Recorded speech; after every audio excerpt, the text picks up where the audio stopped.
আমরা যখন নবান্নে যাব, রাজ্য সরকার যদি আমাদের চাকরি ফেরত না দেয়, সেই আন্দোলনে দলীয় ঝান্ডা ছেড়ে দলীয় ঝান্ডা নিয়ে আপনারা সবাই আসুন। বেড়াজাল ভাঙার কাজটা আমরা করেছি। সিপিএম একটা বিরাট একটা ব্যাপার, কংগ্রেস, বিজেপি, কারো সাথে কারো মিল নেই। আমরা সবার দ্বারে দ্বারে এসেছি যে শান্তিপূর্ণভাবে আমরা অবস্থান করব।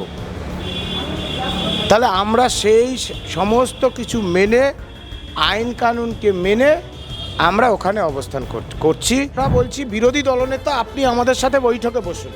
বিরোধী দলনেতা আপনাদের মঞ্চেও গিয়েছিল? হ্যাঁ গিয়েছিল, আমরা ডেকেছিলাম বলে গিয়েছিল। দেখুন, আমাদের শ্বেতা ম্যাডাম তিনি বললেন যে দলীয় ঝান্ডা ছেড়ে আসার কথা। হ্যাঁ, সমাজের সব অংশের মানুষ তারা আমাদের আন্দোলনে সামিল হবে, এটা ঠিক।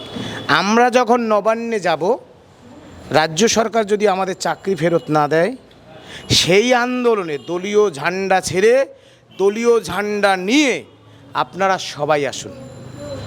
রইল বিকাশ ভবনের আন্দোলন। কোর্ট কিছু অবজারভেশন দিয়েছে, হাইকোর্ট, ঠিক আছে। হাইকোর্টের উপরে তো আমরা যাব না, বিভিন্ন বলেছে, সেটা মেনে চলা উচিত। আমরা বিধাননগর থানার কাছে যে রিটেনটা দিয়েছিলাম যে শান্তিপূর্ণভাবে আমরা অবস্থান করব।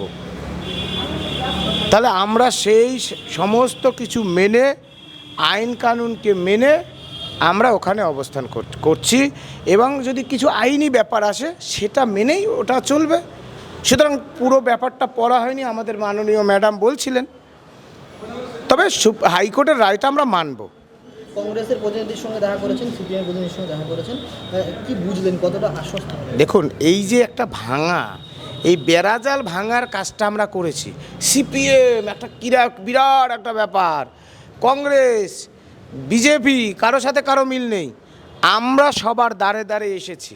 যেই রাজনৈতিক দলের যারা নেতৃত্ব আছেন, আপনারা এই রাজ্যের প্রধান বিরোধী দল, বিভিন্ন রাজনৈতিক দল, আপনারা এড়িয়ে যেতে পারেন না এত বড়। এবং আমাদের আসার মূল কারণ, বিজেপির সঙ্গে তো আপনারা গেছিলেন, সেখানে তো আপনাদের সঙ্গে বৈঠক করা হয় না, তারা করেননি, তারা ছিলেন না। আমরা আবার যাব। আমাদের কারো প্রতি বিরুদ্ধ আচরণ নেই। যে আমরা বলছি বিরোধী দলনেতা আপনি আমাদের সাথে বৈঠকে বসুন। বিরোধী দলনেতা আপনাদের মঞ্চেও গিয়েছিল? হ্যাঁ গিয়েছিল, আমরা ডেকেছিলাম বলে গিয়েছিল। আমরা বলতে চাই সুকান্ত মজুমদার কেন্দ্রীয় মন্ত্রী আমাদের সঙ্গে বসুন। দেখা করলেন না, আমরা আবার ডেট দেয়নি।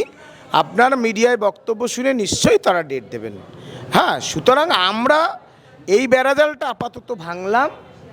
সব রাজনৈতিক কারবারিদের কাছে আমরা এলাম যে আপনারা এই স্বৈরাচারী দুর্নীতিগ্রস্ত রাজ্য সরকারের বিরুদ্ধে আপনাদেরকে বাদ দিয়ে, রাজ্যের প্রধান বিরোধী দল বা বিরোধী রাজনৈতিক দলগুলোকে বাদ দিয়ে আমরা এই লড়াই জিততে পারবো না। তারা সকলের সাথে আমাদের সদার্থক আলোচনা হয়েছে। বাংলা হান্টের আরও খবর দেখতে নজর রাখুন। বাংলা খবর মানেই বাংলা হান্ট।